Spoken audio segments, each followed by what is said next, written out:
बेटा अगर आपने नीट 2026 दिया है और आपको किसी भी तरह के स्कोर पे कोई भी डाउट है तो ये वीडियो आपके लिए है और आपके सारे डाउट्स को क्लियर करेंगे। और सबसे ज़्यादा इंपॉर्टेंट है कि हम आपका स्ट्रेस देख रहे हैं डिफरेंट डिफरेंट सोशल मीडिया के प्लेटफॉर्म पे, तो उसके बाद हमें रियलाइज़ हुआ आपसे बात करनी चाहिए। यस, ठीक है, काफ़ी चीज़ें आज कंक्लूड करेंगे, ठीक है। क्योंकि जो बच्चा अचानक से कट ऑफ चेंज हो रही है ना, जो लोग पहले वीडियो बना रहे थे अब वही वीडियो बना रहे हैं, कट ऑफ ज़्यादा जा रही है, या फिर क्या क्या कंक्लूजन निकाल सकते हैं हम लोग, ठीक है, और अभी क्या आपके मार्क्स आ रहे हैं उसके बेस पर क्या बेस्ट रहेगा, तो सारे कंक्लूजन निकालते हैं आज, है ना। दो तीन चीज़ बोलूंगा बेटा, एकदम ओपन माइंड से सुनना। ऐसे सुनना कि आप मेरे सामने बैठे हो, हमारे सामने बैठे हो और आप हमसे बात कर रहे हो, है ना। आपके मन के सारे डाउट इसमें देंगे। इसके अलावा अगर आपका कोई डाउट रह जाता है तो आप कमेंट कर सकते हो। इसके अलावा इसमें एक गूगल फॉर्म लगा हुआ है, आप अपने मार्क्स और रैंक लिख सकते हो। हम आपको ये कोई फ़ोन नहीं करेंगे कि आप अपनी रैंक हमें दे दो, हम उस तरह का काम करते नहीं है। एक बच्चे का मैंने कल कमेंट भी देखा था, उसकी नीड नहीं है। हम क्या करते हैं, आपके रैंक के हिसाब से क्या मिल सकता है, जैसी रैंक आएगी वो आपको गाइड ज़रूर कर देंगे। और अगर चैनल पे नए हो तो सब्सक्राइब करना, क्योंकि बेटा हम लोग ना नीट से रिलेटेड सारी बातें यहाँ करते हैं और बहुत जेन्युइन बात करते हैं। जैसे हमने बोला था 21 जून को पेपर होगा, तो 21 जून को हुआ और फिर 25 को आंसर किया। इस तरह की जेन्युइन बातें करते हैं जो रियल होती है, ठीक है। तो स्टार्ट कर लेते हैं बेटा। तो थोड़ा सा इस पे बात करेंगे, अदर ऑप्शन एंड ड्रॉप पे। सबसे पहले बेटा आपके सामने ये चीजें हैं, एक बार देख लो इसे। हाँ देखो, सबसे पहले स्टार्टिंग अगर हम जर्नी की बात करते हैं तो कहाँ से स्टार्ट हुई भाई, सबसे पहला एग्जाम हुआ हमारा, ठीक है, और एग्जाम फिर रिकंडक्ट हुआ, ये तो आपको पता ही है। तो अभी फाइनल एग्जाम हुआ है आपका 21 जून को, ठीक है। आंसर की आपको पता ही है 25 को आ चुकी है, और जो आपका क्लेम करना है, आपको चैलेंज करना है क्वेश्चन का, वो 28 लास्ट डेट है, ठीक है। यानी फाइनल आंसर की आपकी आफ्टर 28 आ जाएगी, इसमें तो कोई डाउट होगा ही नहीं, ठीक है। उसके बाद आपको पता है एक ओएमआर शीट आती है, जो शायद पिछली बार अभी आई भी नहीं थी, ठीक है। हाँ, इस पिछली बार नहीं आई थी, तो मे भी हो सकता है ओएमआर शीट आ जाए। फिर हम रिजल्ट की बात करते हैं तो एक्सपेक्टेड डेट जो है रिजल्ट की वो 5 जुलाई है, ठीक है, बट वो ओएमआर के बाद ही आएगी, तो ये हो सकता है थोड़ा आगे बढ़ जाए, ठीक है, मोस्ट प्रोबेबली आगे बढ़ जाए। बेटा ओएमआर आपकी मेल पे आती है, तो ओएमआर का हो सकता है स्कैनिंग में टाइम लग रहा है। उन्होंने लिखा भी है कि ओएमआर प्रोसेसिंग हो रही है, तो हम ये मान रहे हैं कि 5 जुलाई से पहले आपका रिजल्ट आ जाएगा। हम 1 से 5 लिख रहे थे, वही है। लेकिन अगर ओएमआर स्कैन हो गई तो, अगर ओएमआर की स्कैनिंग में दिक्कत हुई तो, दूसरा वो ओएमआर देने के बाद आपको टाइम भी देते हैं कि आप कोई उस पर ना चैलेंज करना चाहो, वो सब भी है, ठीक है। अब इसके बाद क्या सिचुएशन है उस पर रियल में बात करते हैं। सबसे पहला बेटा कट ऑफ एक्सपेक्टेड। मैं फिर बोल रहा हूं, प्लीज अब कट ऑफ वाली बात भूल जाओ। अगर मेरी चले ना तो मैं सबसे पहले, जैसे होता है ना कि इलेक्शन कमीशन रोक लगा देता है एग्जिट पोल पे, ऐसी एक्चुअल में क्या होना चाहिए, कोचिंग्स के थ्रू किसी भी तरह की कट ऑफ बताने पर जब तक रिजल्ट आ जाए रोक लगनी चाहिए। रीजन क्या है, कोई कुछ भी बता रहा है, बच्चा वहां से देख कर आता है और कहता है सर ये जा रही है, फिर वो अपने रिजल्ट बताएं। जब तक रिजल्ट नहीं आया आप कैसे क्लेम कर रहे हो, तो ताकि बच्चे मेंटल स्ट्रेस है। तो मेरा ये मानना है कि इस तरह की चीजें बंद होनी चाहिए, अभी बंद होनी चाहिए, क्योंकि देखो जिस तरीके का पेपर आया है ना, उस हिसाब से कट ऑफ बहुत ज्यादा फ्लक्चुएट नहीं करेगी, ठीक है, ऐसा नहीं कि बहुत ऊपर चली जाएगी कट ऑफ, ठीक है। तो अभी पैनिक मत करो, रियलिटी है कि एक बार कट ऑफ आ जाने दो, एक रिजल्ट आ जाने दो, आपकी रैंक पता चल जाएगी, फिर रैंक के बेस पर कट ऑफ डिसाइड होती है, ठीक है। तो पैनिक नहीं करना है आपको, क्योंकि लोग क्या है कि आपकी एक्सपेक्टेड रैंक बता रहे हैं। पहले रैंक आ जाने दो, उससे आपको कॉलेज हम लोग बता देंगे, पर पहले रैंक आ जाने दो, ठीक है। तो इस वाले को लेके टेंशन मत लो, स्ट्रेस मत लो। डिफरेंट डिफरेंट तरह की वीडियोस घूम रही है, कोई 710 720, प्लीज छोड़ दो उनको अभी। कोई भी कुछ भी कर रहा है, कोई कुछ भी बना रहा है, कुछ भी बना रहा है, ठीक है। तो इसलिए अभी पैनिक मत करो, मैं रियल बोल रहा हूं कि अभी इसके बेस पर पैनिक नहीं करना, आपको वेट करना है, और वो आने भी वाला टाइम, जहां टाइम लगेगा। चलिए आगे बात करते हैं। कुछ बच्चों के सवाल थे, सर क्या प्राइवेट एमबीबीएस कर सकते हैं? इसमें सीधा आंसर ये है बेटा कि देख, प्राइवेट एमबीबीएस अगर तू अफोर्ड कर सकता है इंडिया में तो डेफिनेटली करना चाहिए, क्योंकि भाई क्यों टाइम वेस्ट करेगा। अगर अफोर्ड नहीं कर सकता, तेरी फैमिली बहुत ज़्यादा लोन लेके जाना चाह रही है, तो मैं बोलूँगा कि यार नहीं कर। क्योंकि ऐसा भी नहीं है कि एमबीबीएस करके ही सारा जीवन सुखी हो जाता है, बहुत सारे एमबीबीएस करके भी कुछ नहीं कर पाते। दूसरा, आपका मन करता है कि बाहर से, अगर बाहर से मत करना, क्योंकि बाहर से बहुत सारी दिक्कतें हैं, ठीक है। आपको पता है एग्जाम देने में, मैंने मैक्सिमम बच्चे देखे वो एग्जाम क्वालिफाई नहीं कर पाते, और उसके बाद दिक्कत आती ही आती है। तो कोशिश करो, अगर प्राइवेट करनी है तो इंडिया से करो, और इंडिया में भी कई प्राइवेट कॉलेज ऐसे हैं जो अच्छी रैंक पर ही देते हैं, ठीक है, जैसे मणिपाल है, ठीक है, नॉर्मल रैंक पे तो देगा ही नहीं वो, ठीक है। तो ऐसे ये भी ध्यान रखना है आपको। बस देखो, अगर आप में टैलेंट है तो आप कहीं से कुछ भी कर लो, आप बहुत अच्छा कर जाओगे, ठीक है। अगर टैलेंट नहीं है तो मैं ऐसे देखूं जो मेडिकल कॉलेज जो जीएमसी भी कर रहे हैं और बहुत अच्छा नहीं कर पा रहे हैं। तो और दो तीन चीजें हैं कि आपका बैकग्राउंड कैसा है, सबसे इंपॉर्टेंट चीज होता है बैकग्राउंड कैसा है, ठीक है। अगर बैकग्राउंड आपका स्ट्रांग है, आप अपना क्लिनिक ओपन कर सकते हो, आप आपके फैमिली में डॉक्टर्स हैं, तो आप प्राइवेट कहीं से भी कर लो, नो डाउट आप अच्छा कर जाओगे। पर किसी भी बच्चे को मैं ये नहीं कहूंगा लोन लेकर के कहीं से आप जमीन बेच करके अगर प्राइवेट करते हो तो बहुत बड़ी बेवकूफी कर रहे हो, इतना बड़ा नहीं है यहाँ पर, ठीक है। तो ध्यान रखना है, आप आपको कभी वो चीज नहीं करनी है। नेपाल वेपाल का ऑप्शन चल रहा है भाई, नेपाल तो पास में जाके देख ले कॉलेज, किसी के ट्रैप में मत फंसना, बस हम लोग ये बोलते हैं प्लीज किसी के ट्रैप में मत फंसना, Yes. उससे अवॉइड करो। तो हाँ, क्योंकि बहुत सारे जो एब्रोड वाले होते हैं ना, वो ट्रैप ही एक तरीके से। ठीक है, आगे चलते हैं बेटा। ठीक है। अब अदर ऑप्शंस पे क्या क्या बात कर सकते हैं थोड़ा सा डिस्कस कर लेते हैं। मैं एक बार बता देता हूँ बेटा, देख तुझे समझना पड़ेगा, तूने नीट का पेपर दिया, देख दो ऑप्शन हो सकते हैं, तूने नीट दिया होगा या सीयूईटी दिया होगा। अगर सीयूईटी नहीं दिया तो तेरे ये वाले ऑप्शन बंद हो गए, आईसर नेस्ट इसका पेपर नहीं दिया तो ये ऑप्शन ही बंद हो गए, तो अब तेरे पास सिर्फ नीट का। बीएससी कर सकता है बच्चा। हाँ एक बार ये वाला बता ठीक, देते हैं। ठीक है। तो एक बार बेटा आपने अगर नीट का पेपर दिया तो उसमें सिर्फ एमबीबीएस नहीं होता, उसमें बीडीएस होता है, बीएमएस होता है, आयु अलग अलग काउंसलिंग है। तो अलग अलग काउंसलिंग के थ्रू नीट का स्कोर यूज किया जा सकता है। एक सबसे अच्छी चीज क्या हुई है जो मैं बताऊंगा आपको, 2 से 3 साल में ना नीट के अंदर काफी सारे कोर्सेज ऐड कर दिए इस साल भी। और ऐसे कोर्सेज ऐड किए हैं सर, जैसे मैं अगर बात करूं बेटा आपसे कि जैसे फिजियोथेरेपी, ठीक है, इसके अलावा आज की डेट में आया नेचुरल थेरेपी, ये बहुत अल्टीमेट है, बहुत बड़ा बड़ा लोग कर रहे हैं इसके अंदर, बहुत मतलब करोड़पति बने हुए बैठे हैं। पर सब चीजों के लिए बैकअप अच्छा होना चाहिए। अगर आपका बैकअप अच्छा है, अपना क्लिनिक खोल सकते हो, तो नेचुरोपैथी अल्टीमेट है। ठीक है, और बीपीटी, ठीक है, बैचलर ऑफ फिजियोथेरेपी, ये भी एक अपने में एक योगा का कोर्स स्टार्ट हो गया है। तो योगा और नेचुरोपैथी का कॉम्बिनेशन एक अल्टीमेट कॉम्बिनेशन है। अभी आपको पता ही नहीं होगा, लोगों को भी नहीं पता इसके बारे में, क्योंकि जिस तरीके से हेल्थ के लिए अवेयरनेस बढ़ रही है ना, तो ये कोर्सेज भी काम आते हैं, बट थोड़ा सा बैकग्राउंड चाहिए इसके अंदर, क्योंकि जॉब नहीं है इसके अंदर। एक चीज और मैं बोलूंगा बेटा, आपके मन में सीधे ही आता है कि मेरे नंबर पे क्या मिलेगा। बेटा मेरी बात समझ ध्यान से, तेरे नंबर पे पहले रैंक आने दे, रैंक आने के बाद हम स्टेट वाइज बता देंगे कि तुम्हारे स्टेट में क्या क्या मिल सकता है। पहले तो एमबीबीएस के लिए बताएंगे। आयुष की काउंसलिंग सितंबर में स्टार्ट होती है। आप में से बहुत सारे बच्चों को पता ही नहीं है कि वहां पर पूरा सितंबर निकल जाता है। अभी यहाँ से 2-2.5 महीने हैं, तो इसका मतलब हाँ पूरा साल निकल जाएगा। तो तुझे रैंक आने के बाद तुझे डिसाइड भी करना पड़ेगा कि भाई तुझे इस साल क्या फिर से देना है या तुझे कुछ और करना है। और जैसे मैं तेरे को एक चीज़ समझाता हूँ, कई बच्चों का जैसे नीट का स्कोर 200 आ गया, उसको ऐसा लगता है यार सर इस स्कोर पे तो कुछ मिलेगा नहीं, अगले साल मेरे पर एमबीबीएस भी नहीं होगा। तो तू फिर अगर नीट देगा ना तो 400 लाके कोई और कोर्स ले ले, क्योंकि नीट के थ्रू कोर्सेज मिल रहे हैं। मैं बस तेरे को ये समझा रहा हूँ कि तुम्हें अभी क्या चाहिए कि मेरे नंबर पे क्या मिला, कोई कोर्स मिल जाएगा, अभी बेटा रैंक आने दे। और एक चीज हमेशा याद रखियो, बीडीएस और बीएमएस एमबीबीएस से ऐसा नहीं है बहुत ज्यादा रैंक दूर मिलता है, थोड़ा पास में ही मिलता है। मतलब क्या हो, मान लो 30,000 पे आपको एमबीबीएस मिल रही है तो थोड़ा सा ही हाँ हाँ वहां से स्टार्ट हो जाएगा। ठीक है, तो इस पे हम प्रॉपर वीडियो बनाएंगे। अब तू मेरे से पूछेगा सर अभी बता दो, अभी का कोई फायदा नहीं होगा, तेरे पास रैंक नहीं है। रैंक आने के बाद हम इसको बताएंगे। बीएससी भी कर सकता है और ये भी एक ऑप्शन है, तो एक प्रॉपर ऑप्शन की वीडियो बना देंगे। अब तू यहां से पैनिक करना बंद कर जाए, मैं फिर बोल रहा हूं बार बार, पैनिक करना बंद कर जा। अदर ऑप्शंस हैं, एग्जिट चाहता है।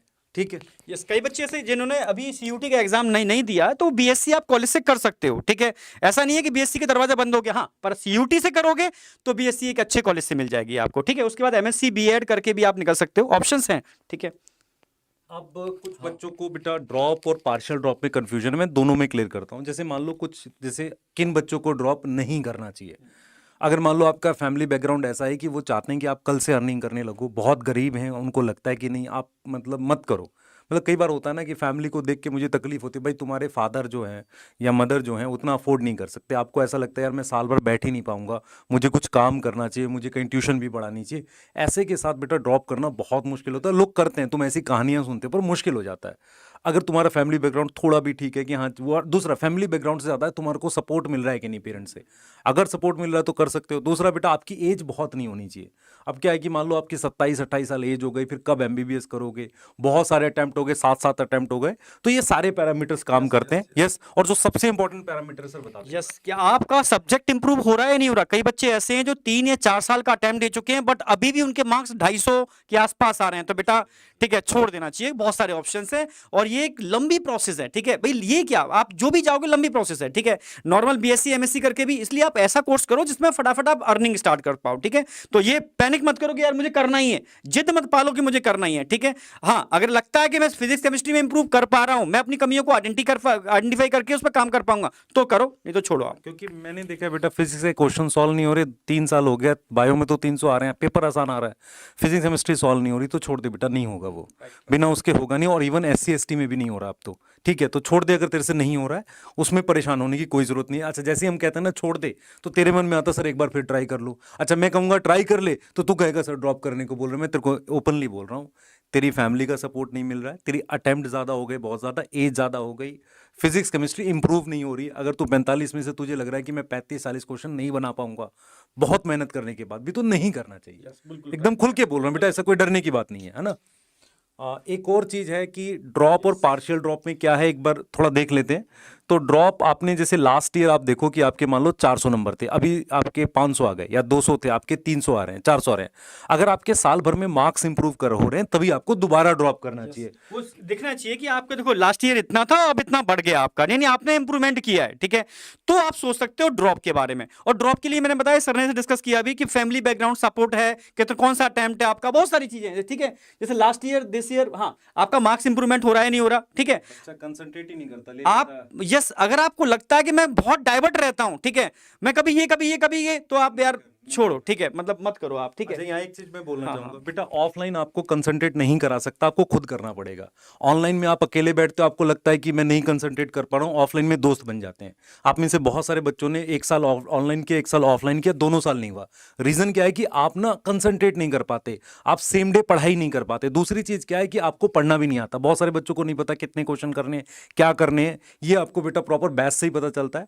और हम लोग के बैच में वो गाइडेंस रहती है कि ये बना लो, ये बना लो, ये बना लो, तो वो एक अलग चीज है। पर मैं फिर बोल रहा हूँ, जो कंसंट्रेट नहीं कर सकता वो नहीं करना चाहिए। और दूसरा, जिनसे फिजिक्स केमिस्ट्री के क्वेश्चन सॉल्व नहीं होते, बेटा मत करो फिर, क्योंकि बिना उसके होगा नहीं। पहले वो एक अलग कंडीशन होती थी, अब नहीं होगा वो। पहले क्या होता था, फिजिक्स ऐसी आती थी फॉर्मूला बेस्ड, तो उससे 100-125 नंबर आ जाते थे, बाकी वो केमिस्ट्री और बायो से कर ले जाता था, दोनों ईजी आते थे। ठीक है, तो ये ध्यान रखना है आपको, ये कंडीशन समझ में आ गई। ड्रॉप आपको कब लेना है, कब। हाँ, कुछ बच्चे कह रहे हैं पार्शियल ड्रॉप, तो ये ध्यान, अगर कई बच्चे ऐसे हैं ना जिनको पता है यार ये मुझसे कमी हो गई, ये मुझसे दिक्कत हो गई, मैं इंप्रूवमेंट कर रहा हूं और अगले स्टेप पे मैं निकल जाऊंगा, आप पार्शियल ड्रॉप ले लो, ठीक है। हाँ, हो सकता है कई बच्चों को फैमिली प्रेशर है, यार बहुत हो गया आप छोड़, तो उनसे कह दो कि यार ठीक है, मैं आप, पर आपको लग रहा है कि मैं निकाल दूंगा, मैं ध्यान रखना, मेरी बात समझ लेना। तो फैमिली से कह दो ठीक है, मैं अब छोड़ रहा हूं उस लाइन को, ठीक है, एक बीएससी में एडमिशन ले लो किसी भी कॉलेज में, और आप पार्शियल ड्रॉप ले सकते हो, पर हाँ चुपचाप, बिना किसी को बताए, किसी को, सब दुनिया से कह दो कि हम छोड़ चुके हैं, और साइलेंट होकर के, ठीक है, दुनिया को दिखाओ कि मैं बीएससी कर रहा हूं या कुछ और कर रहा हूं, साइलेंट होकर के आप लग जाओ अपने, ये तरीका। पर हाँ, एक ध्यान रखना, बीएएमएस और बीडीएस ये एक ऐसी ब्रांच है जो बहुत कम बच्चे इनको लेकर के पार्शियल ड्रॉप ले पाते हैं। क्यों? क्योंकि इनमें मेहनत बहुत है, ठीक है। तो मैंने देखा कई बच्चे उन्होंने ले लिया बीडीएस, सर बीडीएस ले लेता हूं मैं, पर मुझे करनी है एमबीबीएस है, तो वो ना तो बीडीएस में बहुत अच्छे से कर पाया, और क्योंकि वो तैयारी भी कर रहा था, क्योंकि वहां अटेंडेंस बहुत ज्यादा कंपलसरी होती है, तो बच्चा ना इधर का रहता ना उधर का रहता। तो जो भी करो बहुत सोच समझ के करना, ठीक है। पर हाँ, पार्शियल ड्रॉप आप ले सकते हो, कंडीशन मैंने बता दी है, अपने अंदर इंप्रूवमेंट कर सकते हो, फिजिक्स केमिस्ट्री पे काम कर सकते हो, ठीक है। और हाँ, फैमिली सपोर्ट नहीं कर रही है तो आप फैमिली को बोल दो कि भैया हमने छोड़ दिया, ठीक है, और उठा करके आप चुपचाप से साइलेंटली लग लो। पर ये अपने से कमिटमेंट होना चाहिए ईमानदारी से कि मैं कर पाऊंगा या नहीं कर पाऊंगा, ठीक है। तो आप ले सकते हो, नो डाउट। मैं खुद कहूंगा। लास्ट चीज मैं बोलूंगा बेटा कि हम लोग ना बैच को डिजाइन ही ऐसे करते हैं, जैसे अचीवर बनाया वो पार्शियल ड्रॉप वालों के लिए और मेन बैच वैसे के लिए है। तो हम आपसे ये नहीं कह रहे कि हमारे बैच को ज्वाइन करो, हम सिर्फ आपसे ये कह रहे हैं, आपको हमने ये टॉपिक्स बताएं जिस पे आप परेशान हो। आप इनमें से किसी भी टॉपिक पर, जैसे आपको लगता है private MBBS drop, partial drop, किसी भी टॉपिक को कमेंट में लिखोगे सर इस पे मुझे डिटेल बता दो, ऑप्शन बता दो, पर मैं फिर बोलूंगा मैं आपको बीएमएस की वीडियो दूंगा या बीएचएमएस की दूंगा, रैंक तो आने दे अपनी। जब तक रैंक नहीं आएगी उस पर बात करके भी कोई फायदा नहीं है। अभी तू क्या परेशान है कि सर पहले मेरे को 550 पे किसी ने बोला था मिल रहा था, बेटा रिजल्ट आया था जिसने बोला था तेरे को मिल रहा था। मैं अभी भी बिलीव करता हूं कि हम लोग ये कट ऑफ की वीडियो इसलिए बनाते हैं ताकि आपको थोड़ा बहुत आइडिया लग जाए, सिर्फ आइडिया लग जाए, उसकी कोई रियलिटी नहीं है, कोई मैं भगवान थोड़ी हूं जो मैं बोलूंगा सच हो जाएगा, ठीक है। एक बार रिजल्ट आ जाने दे, हो सकता है जब थोड़ा धुआं छटेगा, चीजें ठीक होंगी, तुम्हें दिखने लगेगा क्या है। जब तक रिजल्ट ना आ जाए इन चीजों पर बात नहीं करनी चाहिए। और हम बिल्कुल क्लियर हैं कि हम क्या करते हैं बेटा, हम लोग अपने बैचेज में जितनी मेहनत करते हैं कोई नहीं करता, हम करेंगे। और आप में से जिस भी बच्चे को अपनी डिटेल देनी है कि भाई हमें क्या मिल सकता है, क्योंकि हम फिर मैसेज के थ्रू भेजेंगे और कुछ टेलीग्राम आईडीज देंगे जहां के थ्रू आप काउंसलिंग कर पाओगे, ठीक है। तो गूगल फॉर्म है डिस्क्रिप्शन में, वो ले लो।